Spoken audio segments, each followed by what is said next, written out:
Halo, Assalamualaikum warahmatullahi wabarakatuh. Kembali lagi dengan saya Darmawati, NIM 18472400011 dari kelas 28A. Nah, kali ini kita akan membahas tentang dinamika pengembangan kurikulum. Kebijakan Umum Pembangunan Pendidikan dan Kebudayaan tahun 2015 sampai 2019 nawacita yang telah tertuang dalam RPJMN 2015-2019 yang pertama meningkatkan kualitas hidup manusia Indonesia, kedua melakukan revolusi karakter bangsa, yang ketiga meningkatkan produktivitas rakyat dan daya saing di pasar internasional, memperteguh kebinekaan dan memperkuat restorasi sosial Indonesia. Kemudian, apa sih itu pendidikan? Pendidikan menurut Ki Hajar Dewantara, yaitu pendidikan adalah daya upaya untuk memajukan bertumbuhnya budi pekerti atau kekuatan batin, karakter, pikiran atau intelek, dan tubuh anak dalam rangka kesempurnaan hidup dan keselarasan dengan dunianya. Pendidikan proses pembudayaan, yakni suatu usaha memberikan nilai-nilai luhur kepada generasi baru dalam masyarakat yang tidak hanya bersifat pemeliharaan tetapi juga dengan maksud memajukan serta memperkembangkan kebudayaan menuju ke arah keluhuran hidup kemanusiaan. Kemudian, pendidikan dan pengajaran idealnya memerdekakan manusia secara lahiriah dan batiniah, selalu relevan untuk segala zaman. Pendidikan nasional ialah pendidikan yang beralaskan garis hidup dari bangsanya atau kultural nasional dan ditujukan untuk keperluan perikehidupan atau madcap lich yang dapat mengangkat derajat negara dan rakyatnya agar dapat bekerja sama dengan lain-lain bangsa untuk kemuliaan segenap manusia di seluruh dunia. Nah, kerangka pengembangan kurikulum 2013 berbasis kompetensi. Yang pertama adalah SKL, dan yang kedua adalah standar isi dan standar penilaian yang terdiri dari struktur mata pelajaran, kompetensi inti, kompetensi dasar, dan silabus.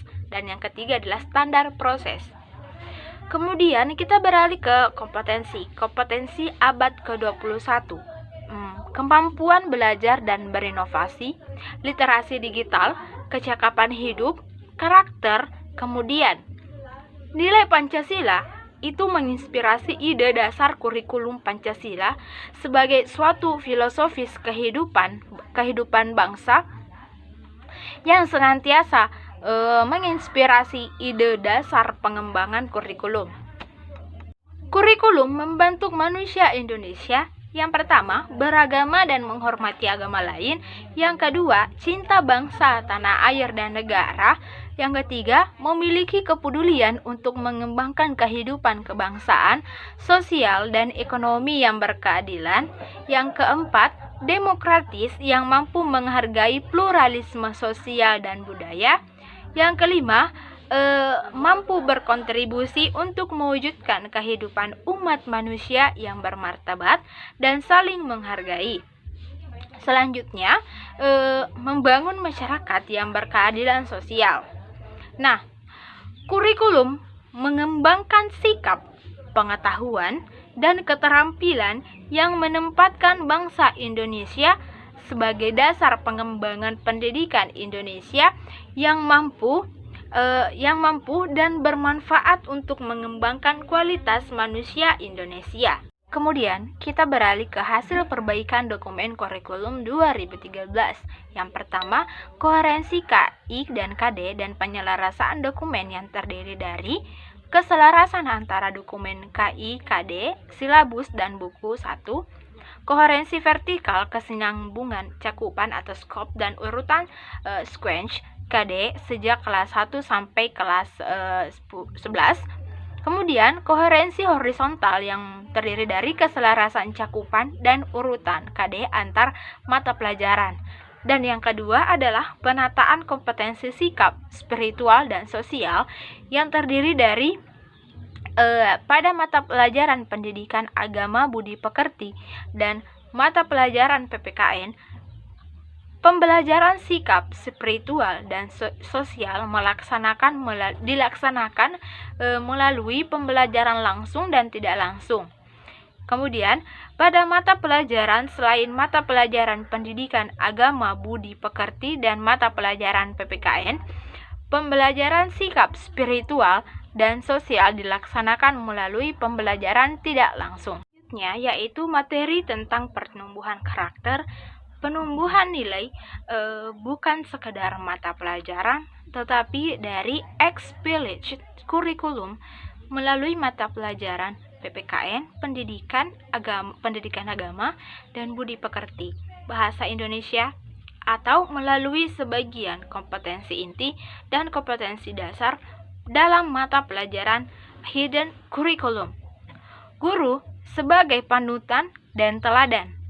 Pembelajaran yang menekankan nilai-nilai atau values dan lain-lain.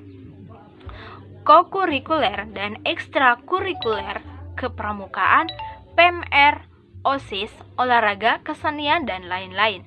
Tahap internalisasi nilai-nilai karakter yaitu mengetahui, memahami, menerima, melakukan, dan membiasakan menjadi karakter.